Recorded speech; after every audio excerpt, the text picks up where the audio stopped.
bonic i tranquil poblet, a prop del mar, vivia la família Petó.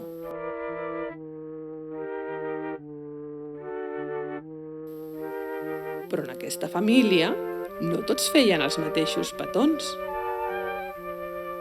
Per desitjar un bon dia, la mare cada matí agafava la cara dels seus fills entre les mans i els feia un petó ben gros. Per desitjar dolços somnis, el pare els feia un petó al front.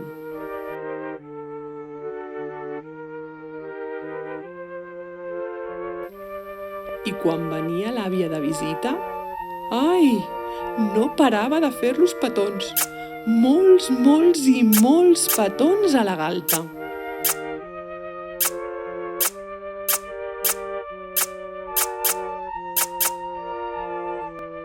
El germà gran sempre feia 2 petonets suaus, un a cada galta. El segon només en feia un, però molt fort.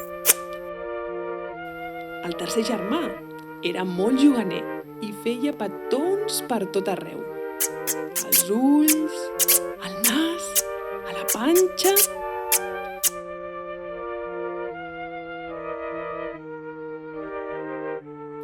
Però al Tonet, el més petit de tots, no li agradava fer petons, ni tampoc rebre'n.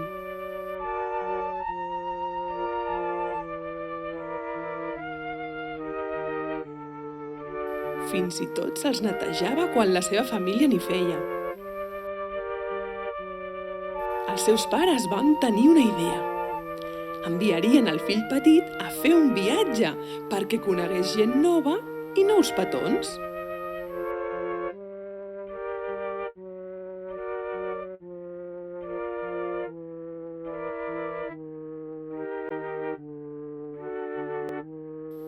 El Tonet estava una mica nerviós.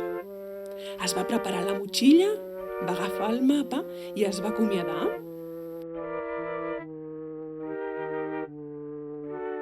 Aquesta vegada sí que va deixar que li fessin petons.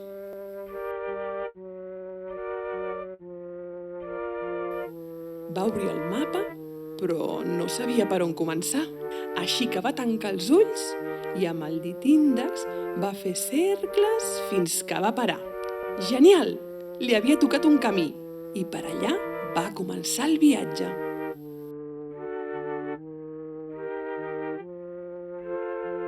Anant pel camí, va veure una papallona de molts colors que voleiava.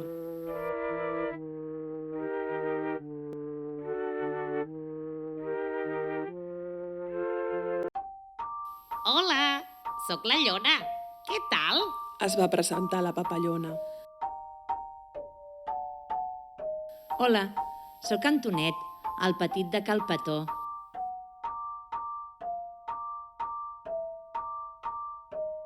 Ets de la família Petó? Vols que te'n faci un dels meus?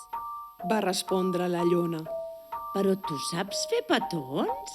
Sí! La papallona es va quedar parada i va batre les ales amb molta suavitat. Quin petó més delicat, m'has fet pessigolles. Moltes gràcies, Llona. Seguiré el meu camí. Adeu. Va dir el Tonet.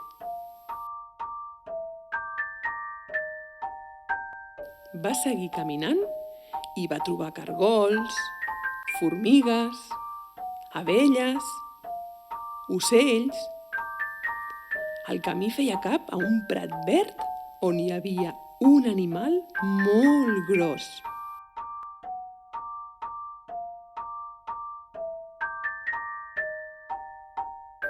Hola, sóc la Mu. Què fas al camp? Estic de viatge, descobrint nous petons.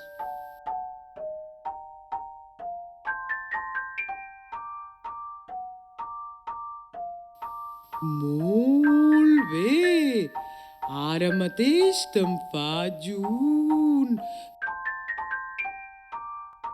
Que fa molt de temps que no em faig. I així ho va fer.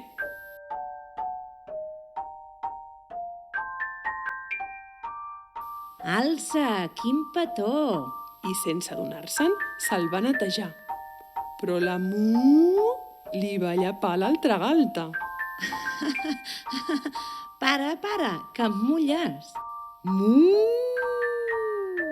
Som així les vaques.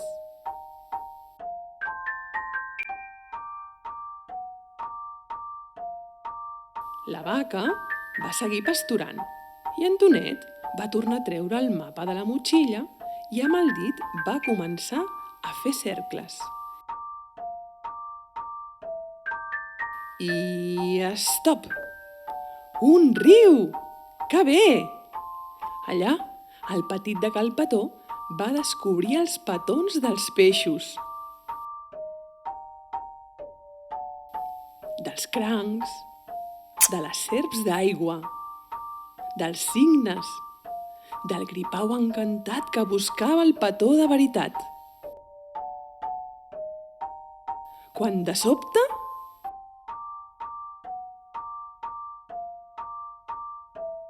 va aparèixer un cocodril.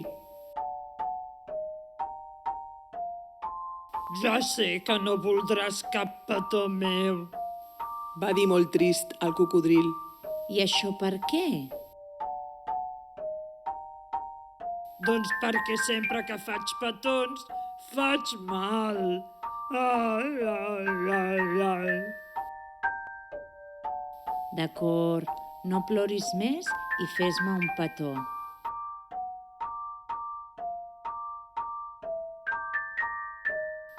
Mac! El cocodril li va deixar totes les dents marcades. Ostres, quin petó més fort!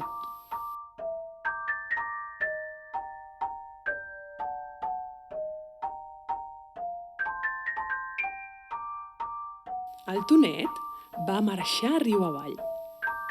Aquesta vegada no va tenir temps de mirar el mapa, perquè de cop i volta es va trobar al mig d'una gran ciutat.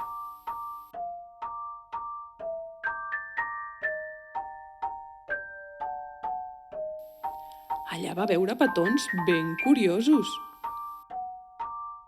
Petons regal, que quan menys t'ho esperes te'n fan un. Petons amistosos. Petons d'amor.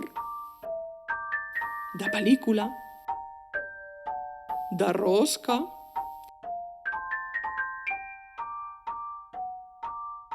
Millor que tots aquests us els expliquin els vostres pares, si és que no els coneixeu.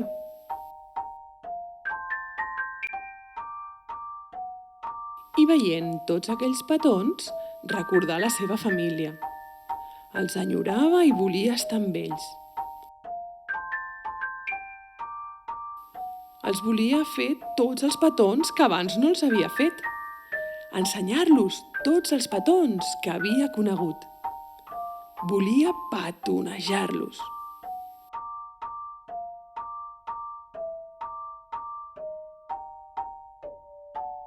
Va treure el mapa i aquella vegada el dit va assenyalar directament a casa seva.